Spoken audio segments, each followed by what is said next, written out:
প্ৰিয় দৰ্শক, আজি আপোনাৰ বাবে ভগৱান শ্ৰীকৃষ্ণই আগবঢ়োৱা এটা বিশেষ বাৰ্তা আগবঢ়াব খুজিছো। এই বাৰ্তাই আপোনাৰ জীৱন সম্পূৰ্ণৰূপে সলনি কৰি তুলিব। এই বাৰ্তাই আপোনাৰ হৃদয় স্পৰ্শ কৰিব, আপোনাৰ অন্তৰাত্মাক এক নতুন শক্তিৰে ভৰাই তুলিব আৰু আপোনাৰ জীৱনক এটা নতুন গতি প্ৰদান কৰিব।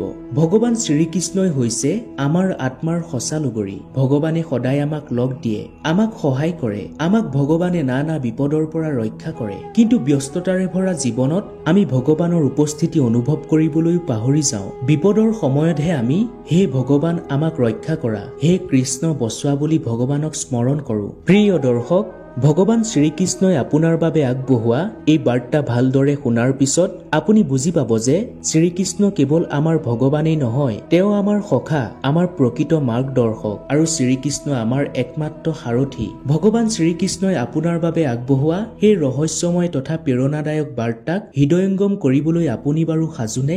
যদি সাজু, তেন্তে সম্পূৰ্ণ ধ্যানেৰে, সম্পূৰ্ণ বিশ্বাসেৰে এই দিব্য বাৰ্তাটি শুনিবলৈ আপোনাক বিনম্ৰভাৱে অনুৰোধ জনালো। প্ৰিয় দৰ্শক, যদি আপোনাৰো হৃদয়ে কৃষ্ণ ভক্তিত লীন যাব বিচাৰে, তেন্তে কমেণ্টত ভক্তি ভাৱেৰে জয় শ্ৰী কৃষ্ণ বুলি অৱশ্যে লিখিব। আজিৰ এই বাৰ্তাটি শুনি আপুনি কেৱল অনুপ্ৰাণিত হোৱাই নহয়, আপোনাৰ আত্মাত এক নতুন শক্তিৰ সঞ্চাৰ ঘটিব। গতিকে দেৰি নকৰি ভগৱান শ্ৰীকৃষ্ণই আগবঢ়োৱা সেই দিব্য বাৰ্তাটি শুনি আমাৰ জীৱনটো সুখ, শান্তি আৰু আনন্দৰে ভৰাই তোলো আহক। প্ৰিয় দৰ্শক, ভগৱান শ্ৰীকৃষ্ণই আপোনাৰ বাবে আগবঢ়োৱা এই বাৰ্তা শুনিবলৈ আপুনি এটা কাম কৰিব লাগিব। আপোনাৰ মোবাইল ফোনৰ স্ক্ৰীনত আপুনি নিশ্চয় দুটা নম্বৰ দেখা পাইছে, 1 আৰু 7। এই নম্বৰ দুটাৰ ভিতৰত যিকোনো এটা নম্বৰ আপুনি নিজৰ বাবে বাছনি কৰক আৰু ভগৱানে আপোনাক কি ক'ব বিচাৰিছে জানি লওক। আশা কৰো আপুনি ইতিমধ্যে যিকোনো এটা নম্বৰ বাছনি কৰিছে।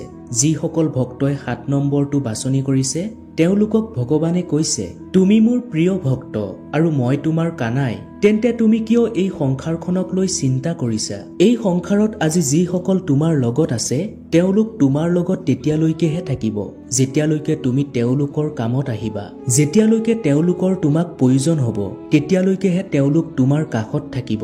তোমাৰ পৰা যেতিয়া তেওঁলোকৰ কাম সিদ্ধি হ'ব, তেতিয়াই প্ৰয়োজন শেষ হ'ব। যেতিয়া তুমি তেওঁলোকৰ বাবে কামত নহা হ'বা, তেতিয়াই তেওঁলোকে তোমাৰ পৰা দূৰত্ব বজাই চলিবলৈ ল'ব।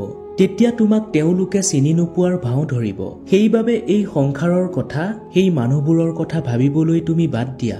ভাবিব বিচাৰা যদি মোৰ কথা ভাবা, তোমাৰ কানাইৰ কথা ভাবা। তুমি তোমাৰ ভৱিষ্যতৰ চিন্তা কৰা আৰু নিজৰ ভৱিষ্যত সুন্দৰ কৰিবলৈ তুমি তোমাৰ বৰ্তমানক উন্নত কৰাত ধ্যান দিব লাগিব।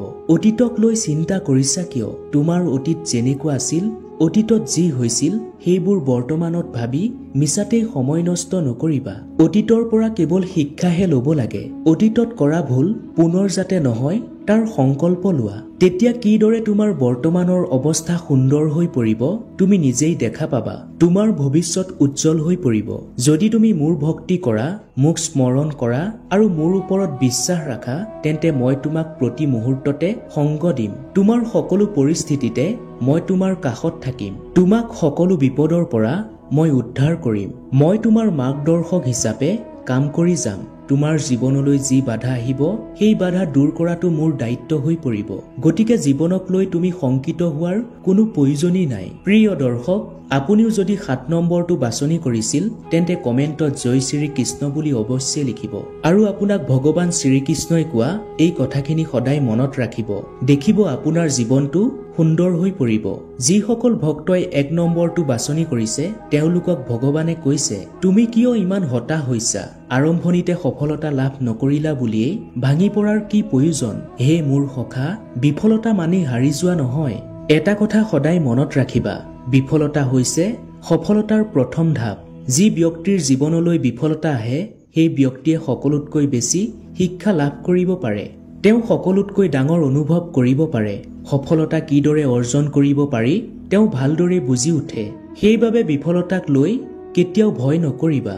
যি চেষ্টা কৰে তেওঁহে বিফল হ'ব পাৰে, কিন্তু যি চেষ্টাই নকৰে তেওঁ বিফল বা সফল একোৱে হোৱাৰ সুযোগ লাভ নকৰে। তেওঁ কোনো শিক্ষাও লাভ নকৰে। সেইবাবে তুমি সদায় চেষ্টা কৰি যোৱা। তুমি কষ্ট কৰা আৰু নিজৰ লক্ষ্যৰ দিশে আগুৱাই যোৱা। তুমি যদি একাগ্ৰতাৰে নিজৰ লক্ষ্যৰ দিশে আগুৱাই যোৱাৰ চেষ্টা কৰা আৰু মোৰ নাম জপ কৰি আগবাঢ়া, তেন্তে বিশ্বাস ৰাখা, সফলতা এদিন তোমাৰ ওচৰলৈ নিজেই আহিব। ভগৱান শ্ৰীকৃষ্ণই আপোনাক আৰু কৈছে যে বেলেগৰ কথাত তুমি কেতিয়াও ধ্যান নিদিবা। মানুহে কি কব সেই কথা ভাবি শংকিত হোৱাৰ কোনো প্ৰয়োজন নাই। যি মানুহে বেলেগৰ কথাত বেছি গুৰুত্ব দিয়ে তেওঁ কেতিয়াও সঠিক ৰাস্তাত আগুৱাই যাব নোৱাৰে, তেওঁ সফল হ'ব নোৱাৰে। কিন্তু যিজনে নিজৰ অন্তৰাত্মাৰ কথা মতে আগবাঢ়ে তেওঁ সঠিক ৰাস্তা বিচাৰি পায়, তেওঁহে সফল হয়। তুমি অলপো ভয় নকৰিবা, মই সকলো সময়তে তোমাৰ লগতেই আছো। এই সংসাৰত তুমি নিজকে কেতিয়াও অকলশৰীয়া বুলি নাভাবিবা। এইয়া কলিযুগ, এই কলিযুগত তুমি আপোন মানুহৰ পৰা একো আশা নকৰিবা। আপোনবোৰে তোমাক ঠগিব, তোমাৰ দুৰ্বলতাৰ সুযোগ লব। যদি তুমি কাৰোবাৰ পৰা কিবা আশা কৰা তেতিয়া তাৰ সলনি তুমি দুখহে পাবা। আশা কৰা যদি মোৰ পৰা আশা কৰা, বিচাৰা যদি তোমাৰ কানাইৰ পৰা বিচাৰা, কাৰণ মইহে তোমাৰ সঁচা লগৰী। তোমাৰ কষ্ট আৰু মোৰ কৃপা হলেহে তোমাৰ জীৱন সুন্দৰ হৈ পৰিব।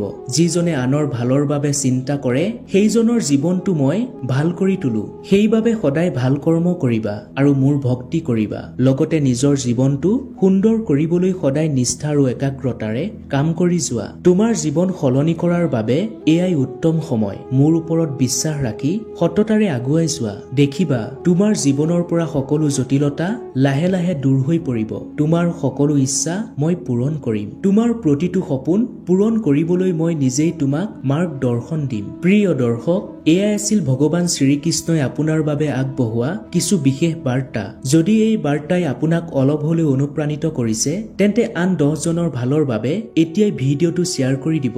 লগতে ভগৱান শ্ৰীকৃষ্ণৰ আশীৰ্বাদত জীৱনটো সুন্দৰ আৰু সুখময় কৰিব বিচাৰে যদি কমেণ্টত জয় শ্ৰীকৃষ্ণ বুলি লিখিবলৈ একেবাৰে নাপাহৰিব। ধন্যবাদ।